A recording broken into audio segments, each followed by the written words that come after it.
Buddy, here we are today, and this is Tanner Hobbs with us, and we're very happy to have Tanner. What's up, Tanner? Hey, how you doing? All right, so Tanner's here with us today, and Tanner is we were talking about this the other day at Bro Lunch. So Tanner got an invite to Bro Lunch, and he's been a consistent attender since he got that. Pork chops. Yeah, oh, good. So he likes pork chops. And Tanner was talking about what you do for a living and what your official title was, and we were kind of going back and forth on that. I consider myself a photographer and videographer. What I say is I'm a photographer and videographer, and I operate a small content creation company. So what that means is, in addition to photography and videography, we help you create any other content like walk and talk videos, video walkthroughs, things that are a little different, little branding exercises. That's a little beyond like a typical photography company. So the short answer is I really like Tanner, and he tries, right? He has energy. You guys have all seen him at our agent dinner last month.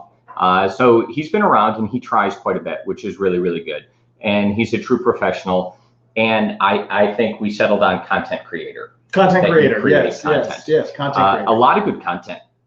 And some of the content that you were creating, I think we should see if we can show off. I was pretty interested in some of this here, Tanner. Okay. You sent it over, and I'm going to see if I can't pull this bad boy up. You want me to preface it with anything? Yeah, go ahead. You can talk about it while I'm trying to load this. So one of the things that Mike and I have been talking about over the past several weeks is each individual agent creating a brand for themselves. I know I've seen...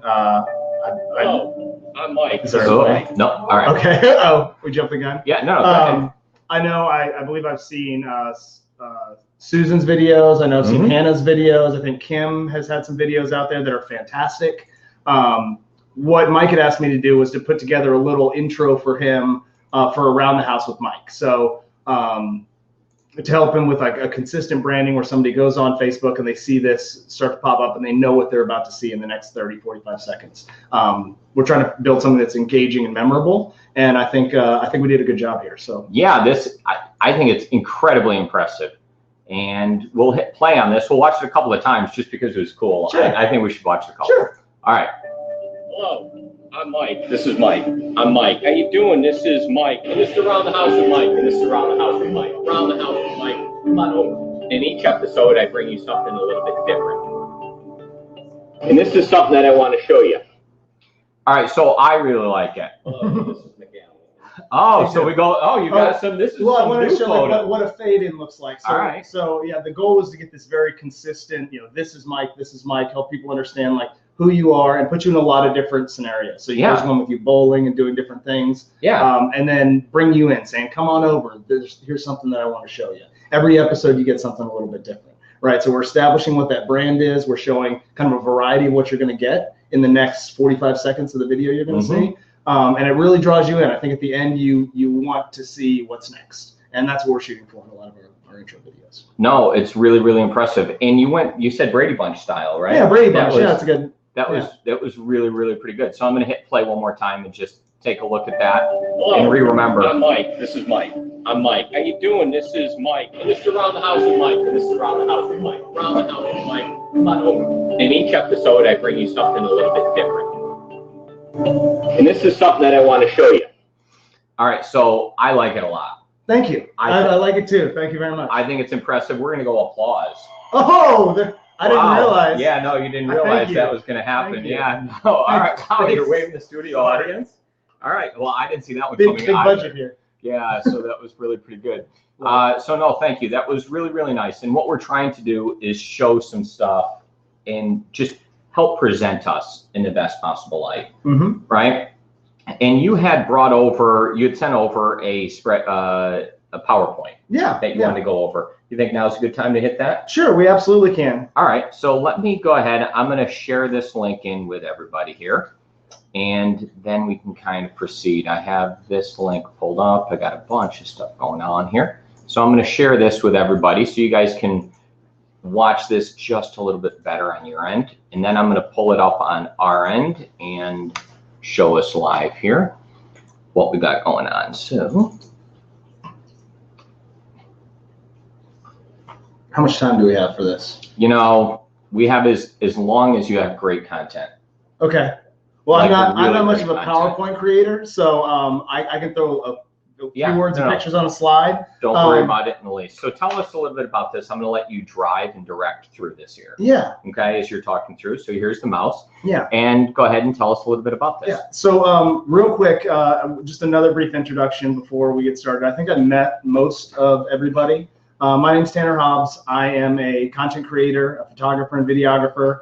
I have a company called Swivel Interactive, and we focus specifically on helping agents mainly, create content to present their property properly. So we do nothing but real estate architecture and design. So all the equipment we buy, the techniques we use, everything is geared towards real estate architecture and design. So taking better photos, making better videos in that market segment specifically.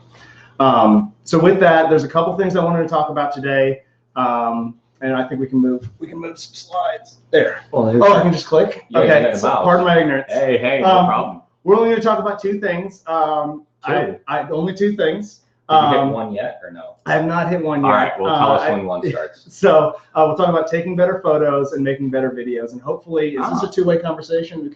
They can chat something. Okay, so if you want to chat, please enter in the chat. And I guess Mike's going to monitor that. At some point, Mike will take a look. Okay, great. So just want to talk about a few things to help me take better photos if I come on site, as well as some things to help you take better photos, because we know that you're out. Sometimes you want to shoot a quick coming soon photo or a little photo in front of a property and you want to post that on Facebook quickly. I want to give you some tools and tips that'll help you do that better. I usually wear to these type of things, I'll wear like a t-shirt that says "Be better than yesterday." And that's kind of our goal, like every day to do something better than you did before. So hopefully you can come away learning a little bit about how to take better photos. So my quick thing is going to be maybe click on 3. Oh, and okay, there we go. All right, there we go. So when I'm thinking about that, the first thing I think is if the agent wants to take a photo coming soon and post it, don't. Okay. That's like my first thing. Sure. Is because we want to present the property in the best possible way. And it's expensive to go out and take pictures. Sure. And there's true professionals that do this every single day. Okay. And you're one of them. And, we put a lot of time, energy, and effort into this.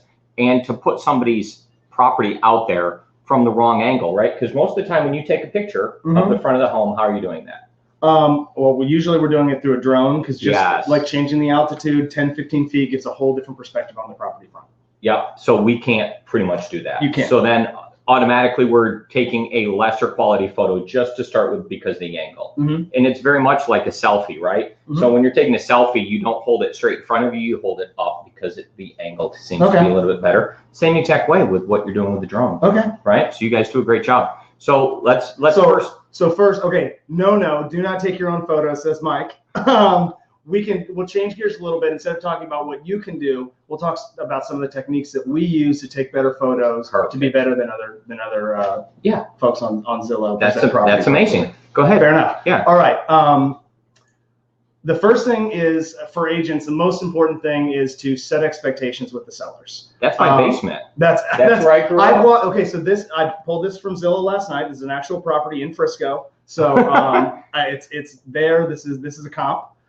For you guys, I feel that when an agent doesn't properly prepare to set expectations with what they're looking for shoot day, we see those sellers get sorted into two buckets. One, they either do way too much, and when you show up, they're taking a toothbrush to the underside of their cabinets, and they're tired and exhausted, and it's a stressful process for them. That's hard with the relationship between the agent and the seller. On the other side, you get this shoot paralysis where they didn't know whether they needed to move the litter box, or they didn't know what to do with the extra trash because nobody told them.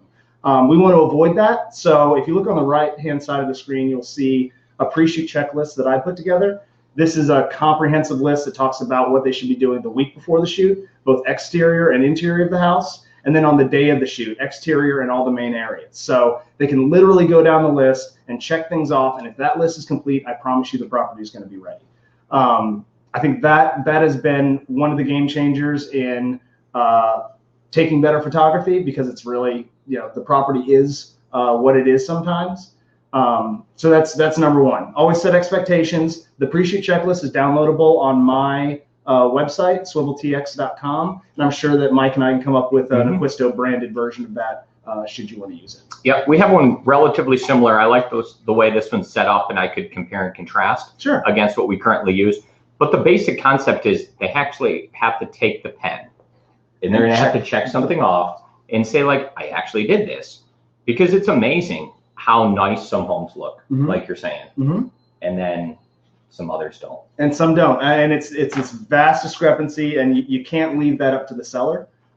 This is a new experience for them. You're the professional. You need to walk in there and tell them exactly what they need to do. That's what they're paying you for. That's the value that you bring.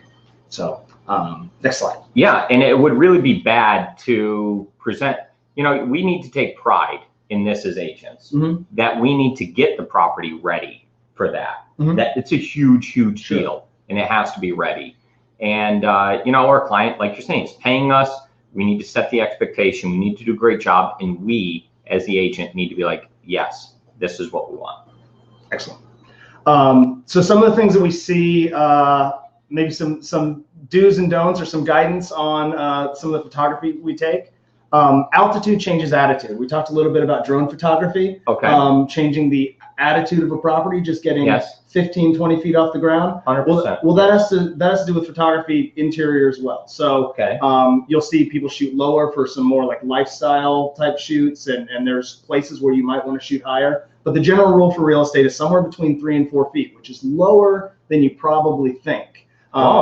So I have a couple examples. Left-hand side again, pulled it from Zillow yesterday. A little too low. You can tell what the photographer was trying to do by showing a lot of that floor. It tries to make the room look a lot bigger, but it looks like it's probably sitting on top of a Roomba. I mean, it looks like it's a really low shot, and you can start to see some distortion in the corners where the lens is just not able to. That's really crazy. So the guy was trying to make the room look big. Yeah, sure. The goal was to make the room look big, and so he's like, well, if I see a lot of the floor, it looks big. And there's two ways. I'll show you an example of shooting high where they're trying to accomplish the same thing. It kind of depends on how an inexperienced photographer approaches that. On the right-hand side is an example of a properly composed photo. We're sitting at just over about 10, 15 inches over the couch. It's straight and level. All the vertical lines are lined up. It's a well-composed shot that really tells you what that room looks and feels like. And so that's kind of the look we're trying to show. So Swivel's photo on the right, what I pulled at Zillow yesterday on the left. You know what's amazing too is you did a great job of showing off a really nice home over here on the left, and then a. Well, so I tried to be fair. When I go through here, I try to be fair and not like show like $1 million home that I shot and a $200,000 home. I tried to do between $200,000 and $300,000 on both. No, I so anyway, but it's fair assessment. So that's too low. When we go too high, this is the same thing. I see a lot of folks go back with their phone like this to take a picture, like stand against the corner. Because you see a lot of the floor, and that makes everything look big. Again, huge distortion issues. It makes your eyes feel like it needs to do some work to really frame up the shot for you. Where really what we need to be shooting for is on the right-hand side. And this is an example in a kitchen because kitchens are a little different. We don't want to show too much of the underside of the cabinet, so sometimes we might have to break our 36 to 48 inch rule and get a little higher. But we do want to shoot straight and level and kind of show off that space from the proper height, which is just underneath the kitchen cabinets. Okay. Tell me. So no, not at all. Go back to the last one if I could. And tell me, how would you have taken this picture on this galley kitchen on the left with the dark color? So yeah, when we get into, I'm going to have a couple slides on compositions in a second, but typically like a galley kitchen, there's a couple ways you can shoot it, right? You can shoot this angle that he has, which is called a 2-point composition from one side, usually forces you to have to do both. You can also do a 1-point composition, which would be a straight on shot of that galley. You really need to be careful about distortion when you're shooting those first composition shots, and that takes a whole lot of practice. But I'll show you some examples, I think, here in a second of like of exactly what I mean by that. Okay, so altitude's one thing. Most important thing, shooting straight and level. Our eyes like vertical lines to be vertical, and it starts to look like a bad photo when what we know is supposed to be vertical isn't vertical. So it's, again, an example. This is just shot probably from face high, trying to frame up the room. Not necessarily a bad picture, it's just not straight. And you can see in the bottom corners where the windows kind of bow out or the wall isn't level. And that's really not what we're looking for. So if you look on the right-hand side, you can see a shot that's of same, like a little dining area, but the windows are perfectly straight and level, and it is a much more pleasing shot. And then you can see through the windows and see outside. Yeah, of course. So we obviously are going to take multiple exposures. We're going to do that window pull so you can see outside, especially if there's a green belt or something in the backyard that we want to showcase.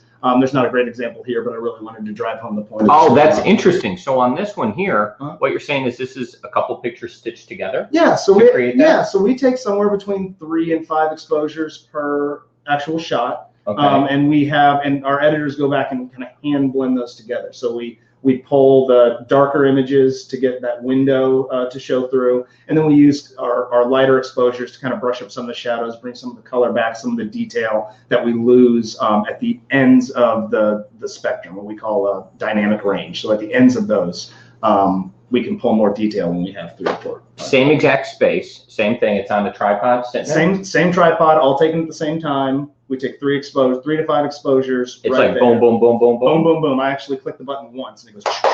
It's called a bracketed exposure. Really? Yeah. Yeah. Wow. Yeah. That is really pretty good. Yeah. I had no clue. Thank you for making me smarter. Absolutely. Can I do an around the house with Mike with you?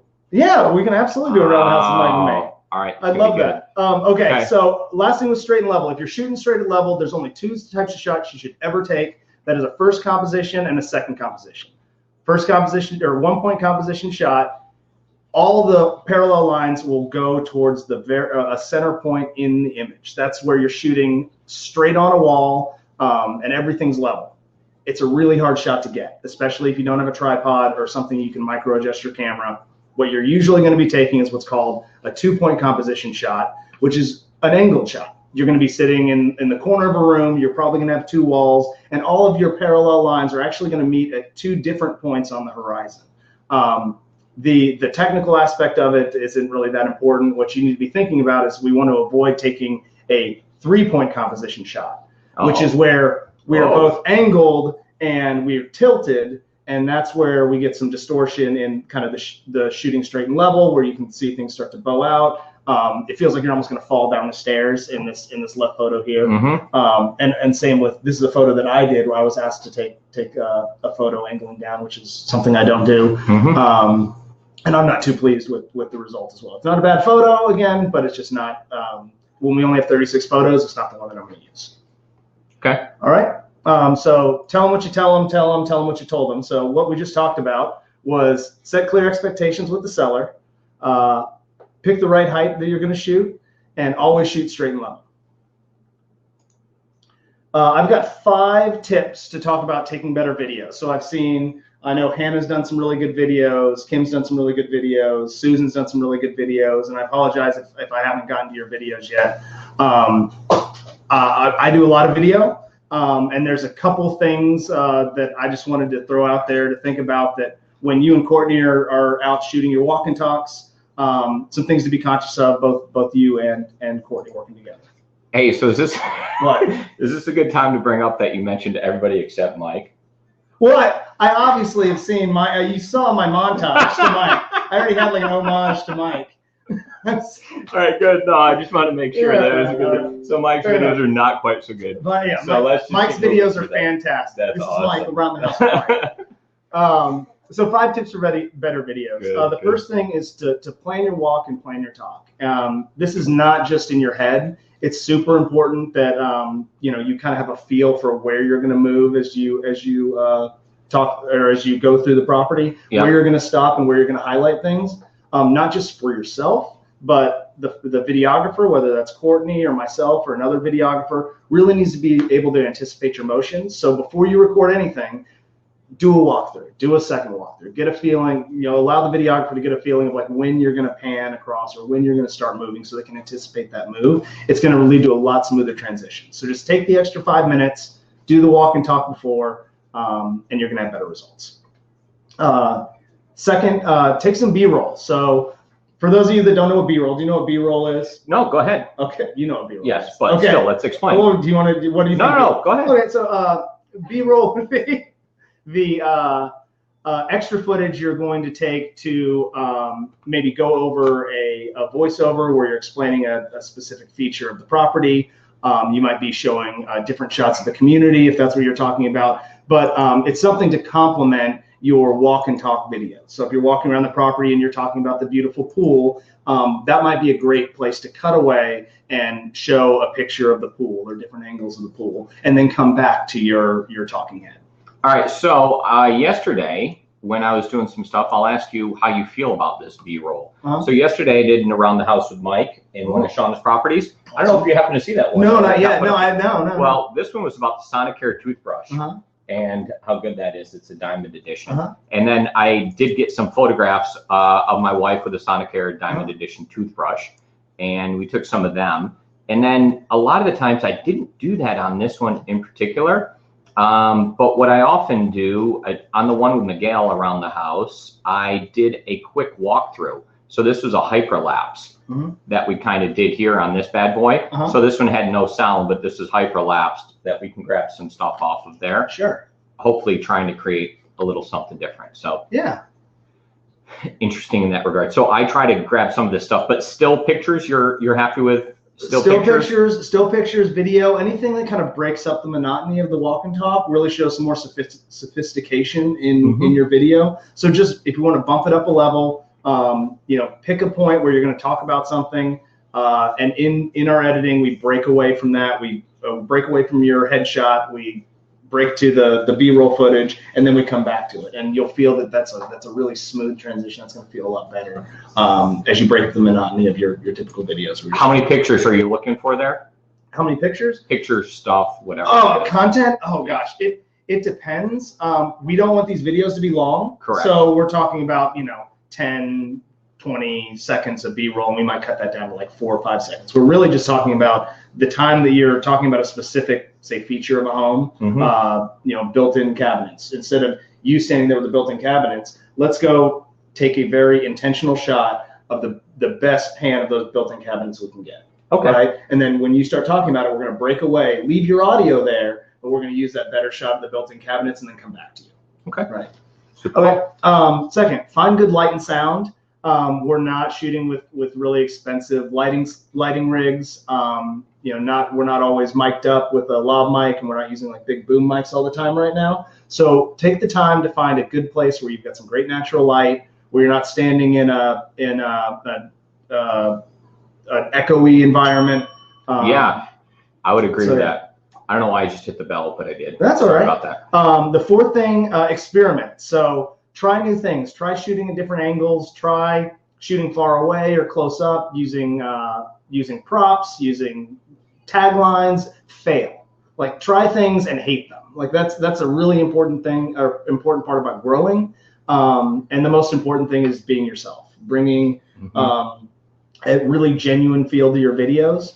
And that's what we want to encourage you to do, is to find a brand that you're comfortable with. So when you're out, showing off your property, you're having a good time, you're excited. It's not very like cold and rigid, because it's really easy to tense up in those situations, especially, like, this thing's going to exist on the internet forever. But it's really important that you kind of find your genuine voice. Okay. And that's it. So, like, I'd open things up to Q&A. I don't have anything else. Anybody in the chat? I will see. So normally people are like doing things like getting ready in the morning. No, I have no questions for you. So people are right now doing things like getting ready, getting dressed, driving in the car, listening as we go. Awesome. We're a little over on time, but they'll be able to catch that later. I do try to end on time, but today we had some really good content. I apologize. That was good. No, you didn't do anything wrong. That's on me. Something else that I will point out for everybody today is we're using the 360 camera. So that's a little bit different. So you can take and scroll around this and see exactly what it's like to be here today in particular. And this is the same camera you use for Zillow 3D Home, correct? It is. Okay. And I personally got to do that yesterday on a listing with Shauna and an open house that Susan was at. so we got to use that there. So hopefully we'll see how that type of thing goes. But it's interesting, and it's good to get to experiment and learn and try. Right. Okay. So thank you very much for joining us today. We'll start doing some video session over here with Shauna, and we'll call this good. Thank you guys, everybody. Oh, wait, hang on. So I do have a couple things. Stacy told me, she sent me a text message. She wanted to make sure I told everybody this. So Stacy said, would you please remind everybody on TNT that I will be traveling starting tomorrow? So that's Tuesday. And she will not have continuous access to everything. And if they have an open house for next weekend, it would be helpful if they let me know by this evening. All right, so Stacy is going to be traveling, and please respect that a little bit the best you possibly can. She's everybody needs a break, and Stacy needs one in particular. So if anybody needs anything that would be Stacy related, and it rises to the importance of being super important, then Shauna just chimed in from the other room that she was like, hey, call me. So as in Shauna, not as in me, as in Mike. That, yeah. So make sure that we call Shauna if there's anything that happens there. Okay. So that's good. The meetings are this week here with us because next week we will not be here. So that's your an advanced reminder. If you have anything you want to get covered, please cover it this week with us. We do have a pre-scheduled getaway next week. Shauna and I will be in Maui next week. I think it's set Sunday to Sunday? Next Sunday to Sunday. Monday to Monday? Monday. And we do an overnight flight. Well, there's an overnight flight involved. Anyways, Sunday to Monday, I think, is what it all comes down to. Thank you guys very much. See you next time. Thank you. Hang on one second.